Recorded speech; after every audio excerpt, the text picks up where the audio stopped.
CQC é um dos meus esportes favoritos, pessoal. Todo mundo aqui sabe, se você não lembra, eu participei daquele concurso do oitavo integrante do CQC e eu fui uma das finalistas. Quem lembra do concurso sabe que foi uma grande palhaçada. Eu escrevi um show, o meu novo show chamado Boiadeira. É a história, eu conto tintim por tintim que me aconteceu naquele concurso, dou nome aos bois, falo tudo. E aí eu vi esse vídeo aqui, ó, desse canal Aprofundo. Esse canal parece ser muito interessante, viu? Eu vi um outro vídeo dele que eu gostei também, mas eu não vi esse aqui ainda. Eu vou reagir de verdade aqui com vocês. Essa história aqui do CQC, eu não sei o que ele vai falar, tá? Convido vocês, não vou contar os detalhes do que aconteceu no concurso, porque vocês têm que ir no meu show pra assistir, pra ver, tá? Mas vamos lá. Chegava segunda-feira e o meu ritual à noite era sempre o mesmo. Eu pegava alguma coisa pra comer, abria o Twitter e ia assistir o CQC. O programa misturava humor e jornalismo e fez a TV brasileira tremer, expondo os bastidores da política, satirizando celebridades e entrando em polêmica e sem medo. Mas você já parou pra pensar por que um programa tão inovador assim simplesmente sumiu da TV brasileira? Será que ele chegou a ser tão relevante ao ponto de eleger um presidente da república? Hoje a gente vai explorar essa história incrível desde a ascensão meteórica até o momento que tudo começou a desmoronar. Vem comigo descobrir como o CQC foi a guerra para tentar mudar o humor na TV brasileira, custe o que custar. A maior proeza do CQC não foi inventar algo completamente novo, mas sim pegar o que todo mundo já fazia e elevar o nível com inteligência e criatividade. E é exatamente isso que a Insider faz. Ela pega o básico, como uma camiseta, e transforma em algo muito melhor, unindo tecnologia, né, e qualidade. A Tech T-shirt da Insider é uma escolha inteligente e econômica, enquanto uma camiseta lavagens. A Tech T-shirt é para quem quer mais qualidade e é só usar o cupom APROFUNDO15 para ganhar 15% de desconto em qualquer compra do site. O link tá na descrição e no comentário fixado. Venha economizar muito mais com a Insider. Ele é bom de Em 2008, o panorama dos programas de humor na televisão brasileira era diverso. A Globo, líder de audiência, contava com uma programação variada, mas bem batida. O Zorra Total ainda atraía um público legal por passar sábado à noite, apesar do formato já engessado. Ao lado dele, a Turma do Didi era usado como trilha sonora de fundo dos almoços em família, enquanto o icônico Cacete e Planeta Urgente caminhava para o seu fim. Pra contrabalançar, a sitcom Toma Lá da Cá trazia um frescor e era um sucesso de audiência, gerando muitos bordões. Daria um vídeo legal aqui no Aprofundo, né? O que vocês acham? E claro, ainda havia a Grande Família, um verdadeiro clássico que continuava a cativar o público. Esse já tem vídeo aqui no canal, tá? Vou deixar o link aqui na descrição. No SBT, a situação era diferente. A Praça é Nossa é praticamente um símbolo inabalável da emissora, se mantendo quase inalterada até os dias de hoje. O humor no SBT, no entanto, era sustentado principalmente por seriados importados, como Chaves, Eu, a Patroa e as Crianças, Um Maluco no Pedaço e As Visões da Raven. A aposta em conteúdo próprio de humor... Só uma coisa, eu moro no bairro do Cris, eu moro pertinho da casa que eles gravavam esse daí, Bed-Stuy, aqui no Brooklyn. Aqui em Nova York. Era prioridade. Na Record, o Show do Tom lutava por um espaço e tinha pouca audiência, com a emissora investindo mais em enlatados, com destaque para Todo Mundo Odeia o Chris, que já era um fenômeno. Enquanto isso, na MTV, a inovação vinha a todo vapor. O canal revelou novos talentos e formatos que surpreendiam o público jovem. 15 Minutos com Marcela Diné trouxe um humor diferente e fresco, apresentando um comediante ao grande público. Já o Quinta Categoria também se destacava pela originalidade. E claro, ainda havia o lendário Hermes e Renato. Por outro lado, na Rede TV, o Pânico dominava completamente. O programa era um fenômeno de audiência e se tornava o principal parâmetro de comparação para qualquer humorista que surgisse. Humor, né? Nesse cenário, a Band não tinha grandes destaques no humor. Sem programas relevantes no gênero, a emissora recorria a exibições do Mr. Bean e outros conteúdos similares para preencher sua grade. Ou seja, a Band precisava de algum programa que tirasse o melhor de todos esses mundos que eu citei. Fugir do humor popular do Zorra e da Praça é Nossa, descobrir um elenco de jovens talentos como a MTV estava fazendo e ter algo ousado para competir com a popularidade do Pânico entre os jovens. A ideia então foi ter uma conversa com os nossos hermanos argentinos. A história do CQC começou na Argentina em 1995, quando Mário Pergolini e Diego Gebel criaram o programa Caiga Quem Caiga, algo como Doa Quem Doer. Com uma proposta irreverente e satírica, o programa apresentava um resumo semanal das notícias, cobrindo política, esportes e entretenimento de maneira única. O diferencial? A abordagem provocativa, com entrevistas incômodas e perguntas desconfortáveis feitas a celebridades e figuras públicas. Vocês aqui na Band vão ter coragem de botar um programa com aquele punch. Que horário? Segunda-feira, 10 da noite. Eu falei, vocês estão loucos, vocês não têm... Você tá brincando comigo. Aí ela pegou, abriu a porta, entra o cara do CQC, o argentino, né? Aí talvez tenha uma coisa da idade que ajuda, assim. Eu não fiquei na hora falando... né? Eu falei, quem vão ser os roteiristas? Estamos formando equipe ainda, não sei o quê, não sei o quê. Eu falei... O Taz tem um momento especial no meu show. Só isso que eu quero dizer. Topo se eu escolher os roteiristas. E aí eles me curtiram. Não, sim, não, e ficam tudo assim. Não, sim, vamos falar, não sei o quê. Mas eles foram muito legais. Na hora que eu liguei pro Palito, falei, Palito, tem um convite pra você aqui que eu acho que você vai curtir. O Alex falou assim, cara, eu já tô contratado aí pra um projeto. Eu falei, onde? Ele falou, na Band. Você tá brincando? Qual? Não posso falar. Eu falei, vai pra onde? Ele falou, o CQC. Aí eu topei. Quer dizer, o cara que eu queria impor era o cara que eles já tinham selecionado. Então eu falei, pô, convergiu. O visual do programa, com seus apresentadores vestidos de terno e gravata e a maneira como interagiam com marcas e faziam publicidade de forma inusitada, deu um frescor pros conteúdos da televisão. Tudo era muito bem feito e pensado. Essa combinação de humor ácido e crítica social demorou, mas conquistou o público, transformando o CQC argentino em um fenômeno na televisão. Naquele momento, nada parecido existia na TV brasileira. A versão nacional queria manter a estrutura e a linguagem provocativa da original, mas sendo adaptada ao contexto brasileiro. E um dos grandes nomes por trás dessa adaptação foi o Marcelo Tais. Se você já assistiu um repórter com um microfone na mão, fazendo perguntas constrangedoras a políticos e outras figuras públicas, como o pessoal do Cacete Planeta, o Vesgo e o Silvio, ou até mesmo o Diogo Defante, você tem que saber que tudo isso começou com o Ernesto Varela. A ousadia de Varela, o personagem feito pelo Tais, desafiava o poder de maneira descontraída e se alinhava perfeitamente com a proposta do novo programa da Band. Era a oportunidade de utilizar o humor para jogar luz sobre a realidade brasileira de uma maneira que não se via na época. O que é mais importante do que Copa do Mundo? Eu acho que é o amor, né? Curiosamente, o nome de Taz não foi a primeira escolha para o papel principal. Casé Peçanha chegou a ser cogitado para a função, mas acabou não assumindo o posto. Taz, com a sua experiência e inteligência afiada, se revelou um plano melhor do que o esperado, trazendo uma credibilidade e um tom irônico que se encaixava como uma luva na proposta do programa. Em 2008, o CQC estreou na TV brasileira com um elenco emblemático. Esses nomes parecem grandes hoje, de pessoas famosas, mas a única pessoa conhecida mesmo era o Marcelo Taz. Na bancada, ele era acompanhado de Marco Luque e Rafinha Bastos. A combinação dos três apresentadores, cada um com um estilo distinto de humor, foi um dos grandes trunfos para o sucesso inicial. Rafinha com um humor ácido, Luke com um humor mais bobão e Marcelo servindo de escada para as piadas, como chefe e paizão do grupo. A equipe de repórteres também foi fundamental para definir o tom irreverente do CQC. Danilo Gentili, Oscar Filho e Rafinha Bastos já eram conhecidos de um público específico por sua atuação nos clubes de comédia. O humor afiado e a capacidade de improviso, vindas do dia a dia no stand-up, combinavam perfeitamente com o espírito provocador do programa. Já Felipe Andreoli vinha de uma trajetória um pouco diferente. Ele já era um rosto familiar para quem acompanhava o jornalismo esportivo da Band.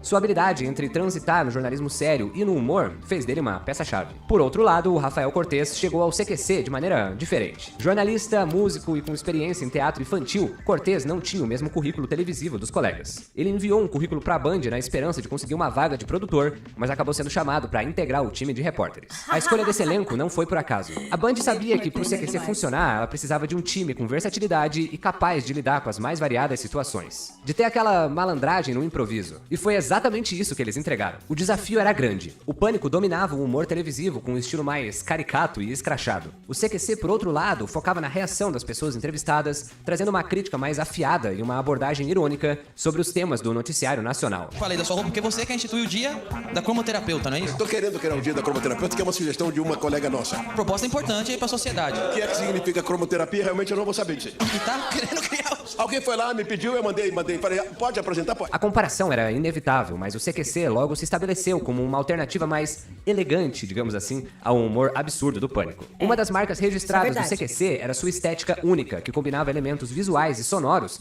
para criar uma identidade inconfundível. Quase como se fosse um time, um clube, um uniforme pra guerra. Todos os apresentadores e repórteres vestiam um figurino que rapidamente se tornou icônico. Terno preto, gravata fina e óculos escuros. A escolha do vestuário foi inspirada em Cães de Aluguel, do Quentin Tarantino, mas muitos espectadores faziam uma associação imediata com MIB Homens de Preto, o que rendeu ao grupo esse apelido. O uniforme, que parecia simples à primeira vista, ajudou a consolidar a imagem do CQC como algo diferente e inusitado na televisão brasileira.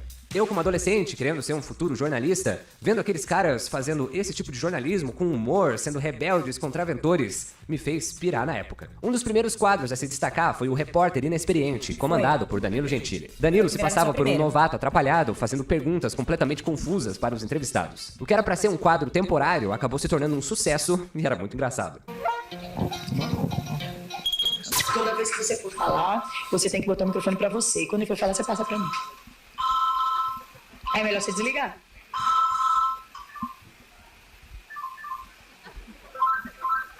O senhor que sempre foi muito corajoso nas reportagens, enfrentou guerras, o seu medo na vida real?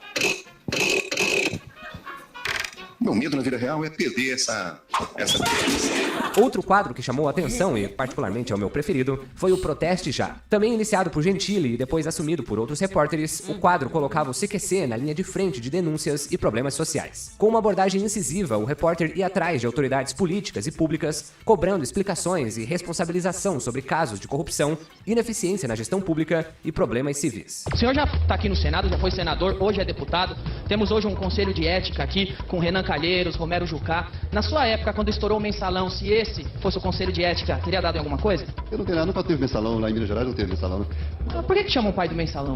Porque as pessoas não sabem direito e estão falando uma mentira dessa. Um dos casos mais emblemáticos é o de Ubatuba, no litoral norte de São Paulo. Um muro construído ilegalmente dificultava o acesso de banhistas a uma praia. Danilo Gentili não hesitou em pressionar as autoridades locais, gerando um clima de tensão que transformou tudo num caos. Também tinha o CQTeste, que trouxe um tom mais leve e descontraído. Apresentado por Rafael Cortez, o quadro testava de maneira humorística a inteligência das celebridades. A dinâmica era simples, 5 perguntas para serem respondidas em até 300 segundos. A cada resposta correta, o cronômetro parava. A cada erro, 60 segundos eram subtraídos. O resultado final era apresentado como o coeficiente de inteligência. O campeão de 2008 foi Roger, da banda Ultraje a Rigor, com 264 pontos, enquanto a última colocada foi Mariana Kupfer, com incríveis menos 18 pontos. Mas se havia um quadro que se tornou um verdadeiro ícone do CQC, esse foi o Top 5. Reuni os 5 momentos mais bizarros e engraçados da TV e às vezes da internet daquela semana. Gafes, situações inusitadas, comentários sem noção, nada passava despercebido. Em uma dessas edições, um bordão inesperado nasceu. O que deve fazer uma pessoa que está em dúvida sobre a sua sexualidade? É muito simples, é só escrever uma carta para o Ronivon. Olha isso. Rony tem 26 anos, estou solteiro no momento. Há algum tempo atrás, fui a uma festa do amigo de um amigo meu, que eu nem conhecia. Quando chegamos, meus amigos me apresentaram e desde então não consigo tirar ele da minha cabeça. Estou muito confuso. Isso significa que sou gay? Significa. E quando... Vocês lembram? Cara, esse meme, lembra o que isso significa? Esse meme ficou pra sempre, né? Até hoje, cara, até hoje é um negócio que virou, né? Da linguagem nossa. Caio Filho foi pra Argentina com um controle universal pra desligar o jogo da seleção argentina. Toda hora que a seleção chegava perto do gol, acontecia isso.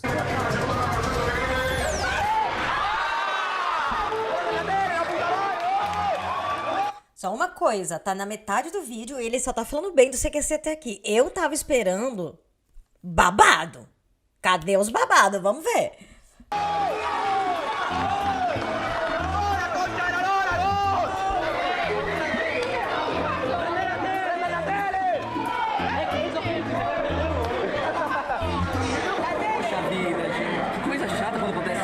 Oscar também protagonizou um momento tenso com o cineasta Héctor Babenco. Em uma entrevista carregada de perguntas incômodas, o diretor agrediu o repórter. O senhor falou numa entrevista que o senhor não teria nenhum ator brasileiro que superasse o ator Gael Tosca. Foi mal escrito na revista e, se não me engano, foi na revista de vocês.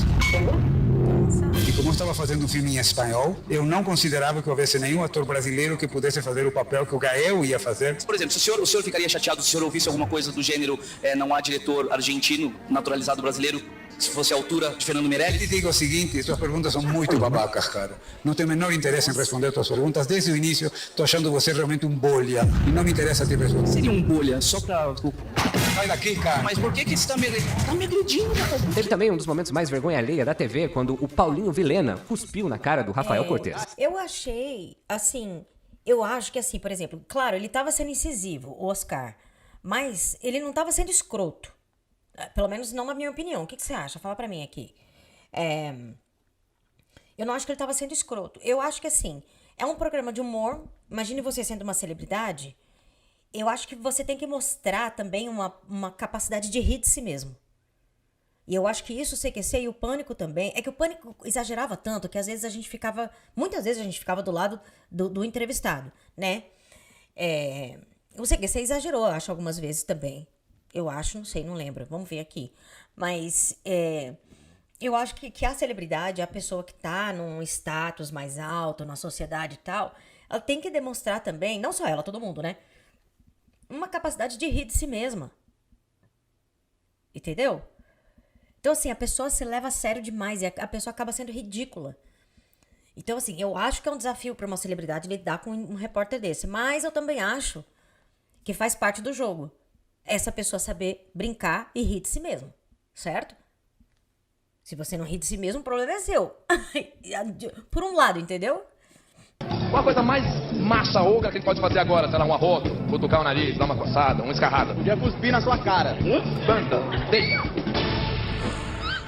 Desde o início, o CQC se destacou pelo seu humor ácido e por não se intimidar diante de figuras poderosas. E um dos alvos preferidos do programa foi, sem dúvida, a classe política. A estreia dessa turbulenta relação ocorreu em abril de 2008, quando Danilo Gentili foi ao Congresso Nacional pela primeira vez para entrevistar o então presidente da Câmara dos Deputados, Arlindo Chinaglia. Gentili não hesitou em fazer perguntas incômodas sobre temas delicados como a reforma tributária e o uso de caixa 2 pelos deputados. A partir desse momento, vocês não poderão fazer nenhum tipo de filmagem, tá?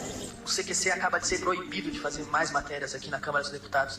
Pelo jeito, os políticos só querem responder as perguntas que são convenientes, né? A entrevista terminou de maneira abrupta, com Gentili sendo expulso do local. Ah, também quero. Então, tá aqui. Um caixa. O CQC dava uma cavada nessas coisas também, claro, porque... A gente não pode continuar também. Mas os confrontos não pararam por aí. Eu lembro que eu acompanhava muito que nessa época, né, por causa do stand-up, assim, eu tava bem próximo. Eu tive um show com o Andreoli, que era do grupo do Felipe Andreoli e tal. Conhecia todo mundo ali na época, né, do stand-up e tal. E assim, quando acontecia uma coisa dessa, tipo Danilo, acontecia alguma coisa, o Oscar apanhou. Cara, a imprensa era a semana inteira, sabe, falando daquilo. Então, o CQC cavava também umas polêmicas, claro, pra ficar na mídia, pra ficar em alta, óbvio. Em julho de 2009, durante uma tentativa de entrevistar o então presidente do Senado, José Sarney, o humorista foi empurrado e derrubado por seguranças em 2 ocasiões. As imagens mostram Gentili sendo contido de forma violenta enquanto tentava, sem sucesso, obter respostas. Danilo Gentili tentou abordar o presidente do Senado. Por favor, senhor presidente, com a sua saída vai mudar alguma coisa? Ou os escândalos vão continuar? Mas foi empurrado com violência por um dos seguranças. Ex-presidente, como eu não ser tão poderoso assim? It's almost in a way addicting because Desculpa, there's não really pago o just no premium, limit mas eu vou to começar a what you pagar can em breve. do and Peraí, how tá, creative you gente? can get with you. Me perdoem. Ai, caralho. Tava nem tão perto do Sarney assim e nem encostei no Sarney nem ninguém. Só tava com o meu microfone fazendo uma pergunta. Outro momento que deixou os políticos desconfortáveis ocorreu em 2011, quando o CQC entrevistou o senador Renan Calheiros. Nomear o senhor pro Conselho de Ética seria como nomear o Fernandinho Beiramar pro Ministério Antidroga?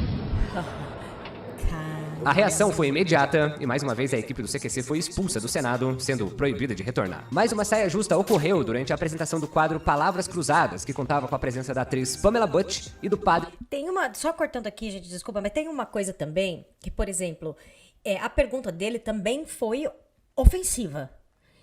Né? Assim, não foi ofensiva, foi assim... De cara, foi tipo falando assim, mano, você é um ladrão. Basicamente, ele falou isso com outras palavras, né? Mas eu acho que tem um jeito de tirar sarro, talvez de uma maneira menos direta, de mostrar que esse cara sabe? Então, às vezes, eu acho que o CQC pecou por isso, por às vezes ser muito assim, sabe? Tipo, incisivo. Talvez, eu acho que... É que também não sei, né, gente? TV aberta ainda mais. É tudo pau aqui, é escândalo, é igual a internet mesmo, né? Mas, enfim, eu acho que existem maneiras de ele colocar o cara, encurralar o cara, sem precisar ser tão direto assim, porque daí, o que eu penso? Quando você é direto assim, você, né, dá essa coisa, o cara vai ter uma reação, em geral, certo? Então, na verdade, você não tá pegando nenhuma informação dele ali, entende? Se o objetivo for esse, entendeu? Juarez de Castro. O que aconteceu é que o Taz se referiu a Pamela de forma errada. Apesar de ter corrigido o erro rapidamente, o estrago já estava feito. A gente coloca uma prostituta, eu falei errado, vocês vão me desculpar, atenção. É uma puta, padre... uma puta. Que prostituta... Para! É um padre e uma atriz pornô. A declaração gerou indignação e, posteriormente, Pamela entrou com uma ação judicial contra o programa. O CQC foi condenado a pagar uma indenização de R$153 mil à atriz. E é óbvio que as polêmicas não param por aí. Em resposta, a cantora Preta Gil, que perguntou o que o então deputado Jair Bolsonaro faria se um de seus filhos se apaixonasse por uma mulher negra, o deputado respondeu isso. Ô Preta, eu não vou discutir promiscuidade com quem quer que seja, né? Eu não corro esse risco, meus filhos foram muito bem educados e não viveram em ambiente como lamentavelmente é o teu.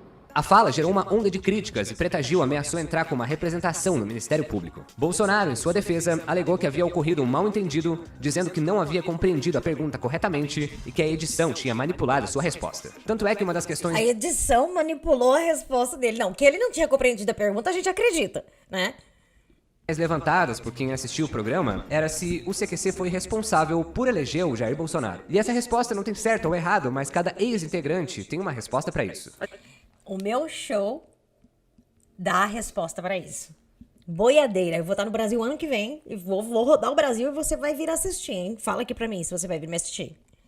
A gente mostrava o Jair Bolsonaro para que as pessoas vissem o nível péssimo de parlamentares que a gente estava elegendo. A gente mostrava o Jair Bolsonaro como denúncia. A gente jamais imaginou que muitas pessoas se identificariam com aquele discurso. Isso é muito triste. Então, eu me arrependo de ter entrevistado ele tantas vezes. Por que o Bolsonaro é presidente do país agora? Porque eu sei que você colocou ele lá. Não, mas é isso. Você tem que questionar tudo, inclusive isso também. Eu acho particularmente que isso é uma bobagem. Então, eu não concordo com a Mônica.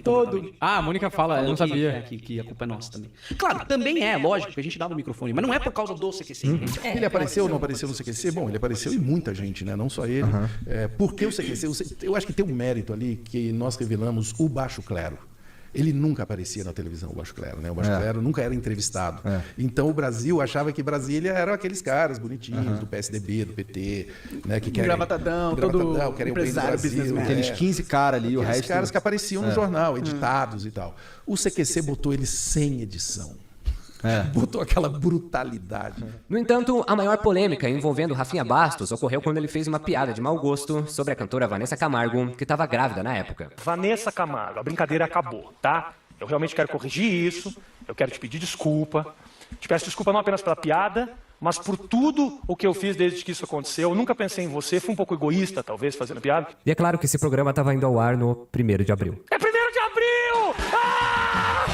Eu já fiz um vídeo inteiro falando sobre a trajetória do Rafinha Bastos, desde o seu surgimento até a sua carreira nos Estados Unidos. Vou deixar o link aqui na descrição. Depois de anos de sucesso e controvérsias, o CQC começou a perder força em 2014. Os comentários e discussões sobre os conteúdos do programa diminuíram consideravelmente, um sinal claro de que o público já não estava tão engajado como antes. A mudança de foco do programa também contribuiu para esse desinteresse. Gradualmente, o CQC deixou de lado as questões políticas que o haviam consagrado e passou a cobrir eventos mais voltados para o universo das celebridades e festas. Virou um programa normalzinho, sabe? Essa nova abordagem afastou a audiência original, que buscava a crítica social e o humor ácido que marcaram os primeiros anos do programa. O CQC vivia de patrocinadores e as suas polêmicas envolvendo integrantes e políticos fizeram o programa entrar numa corda bamba. A situação se agravou quando o Pânico, que também adotava um humor provocativo, se transferiu para a Band, a mesma emissora do CQC. A disputa de audiência, antes acirrada e interessante, agora parecia irrelevante. O Pânico, com seu humor mais escrachado e caricato, acabou ganhando mais espaço enquanto o CQC lutava para se reinventar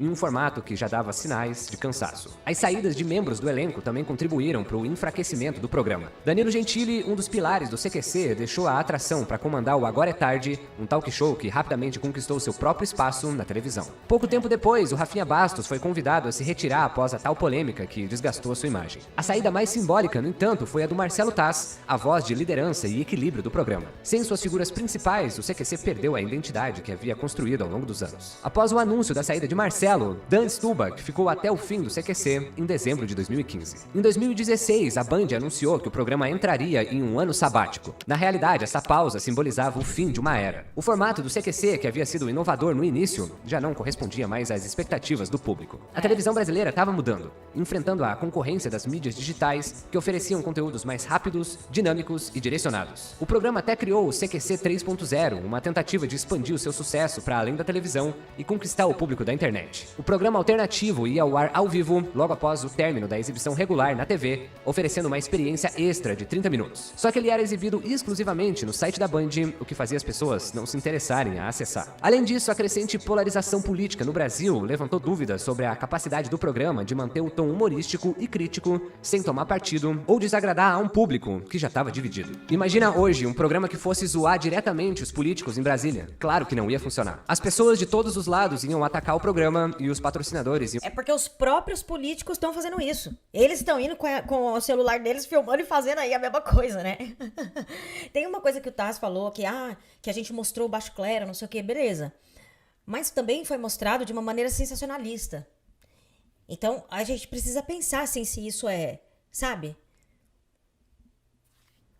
Eu não sei, eu acho que a gente tá aprendendo ainda, tô aqui pensando, né? Mas eu acho que a gente tá aprendendo ainda como é que funciona esse contágio de ideias, sabe? Que a gente, fizeram a gente acreditar que a gente é um indivíduo isolado, que a gente, né, faz as coisas sozinho, mas não. A gente tá junto e a gente pega não só doença um do outro, como a gente pega estado emocionais. Se você mora com uma pessoa que tá deprimida, por exemplo, você pega um pouco daquele estado emocional da pessoa. Você pega os estados emocionais do seu trabalho, da sua família, todos os ambientes que você participa, entendeu? Você pega, a gente é muito maleável com isso, sabe? Então, eu não sei até onde mostrar de uma maneira sensacionalista, tipo assim, olha isso aqui que absurdo. Porque daí você coloca aquilo como o escanteio. Entende? Aquilo ali é o que tá separado, é o outro, né? Olha que absurdo. E aí todo mundo que tem essa sensação de ser o outro, de que tá de fora da sociedade, que tá disso aqui, fala assim, então é lá. Porque a gente já vai muito por emoção, muito mais do que ideal, né? Então essa emoção de ser a pessoa que ficou de fora, que tá largada, que tá de lado, leva também as pessoas a se identificarem com essas figuras, entendeu? Fugir de qualquer assunto. Por isso que o ressentimento o sentimento principal dessa galera, dos Minions, dos Trumpistas, de toda essa galera. Que envolvesse política. Sem falar que os próprios políticos usariam essa exposição ao seu favor naquela ideia de conteúdo a qualquer custo. Em 2016, o Brasil vivia tempos turbulentos. A crise política culminou com o impeachment da presidente Dilma Rousseff e os smartphones se tornaram onipresentes, conectando milhões de pessoas às redes sociais que se mostravam cada vez mais polarizadas. O mundo das celebridades, que antes parecia distante e exclusivo, foi invadido pela internet e, de repente, aqueles famosos fora das suas bolhas já não eram mais novidade. Com o boom das mídias digitais, tudo e todos estavam ao alcance de um clique, transformando o jeito de consumir informação e entretenimento para sempre. Mesmo assim, o CQC deixou um legado importante. Ele provou que era possível fazer conteúdo inteligente na TV aberta. Além disso, o programa descobriu e deu palco para toda uma nova geração de humoristas. Humoristas esses que fazem sucesso até hoje. Mas a maior contribuição do CQC foi ter escancarado um jogo que todos nós estamos jogando. E apesar de passar longe de deixar o jogo mais justo, pelo menos ele fez a gente se familiarizar com os rostos de quem escolhe as regras. Ele é alguém que gosta do CQC, essa pessoa que fez esse vídeo, assim, ele acha que o programa contribuiu e tal. E assim, eu não sei dizer, porque... eu não sei, daí falam da Luciana Gimenez também, que ele vive aparecendo no Super Pop, né? Eu não sei, o que você acha? Sabe, essa ideia, esse negócio de dar palco, né, pra pessoa aparecer mais, pode ser um problema, né? Porque, por exemplo, o negócio é dar palco mesmo. Gente, desculpa, eu tô me dando pane aqui porque eu tô querendo pensar esse assunto nesse momento aqui com vocês.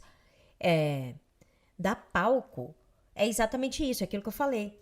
Aí, por exemplo, vai mostrar essa pessoa pra mais gente, aí essas pessoas que se sentem separadas, ressentidas, sentem que a sociedade não lhes deu o que elas mereciam, e muitas vezes não deu mesmo, entendeu? Vai e se liga com isso. Eu acho que esse é o lance do dar palco. Mas hoje em dia, com a internet, não tem mais esse negócio de dar palco, né? A pessoa mesmo já se dá o palco.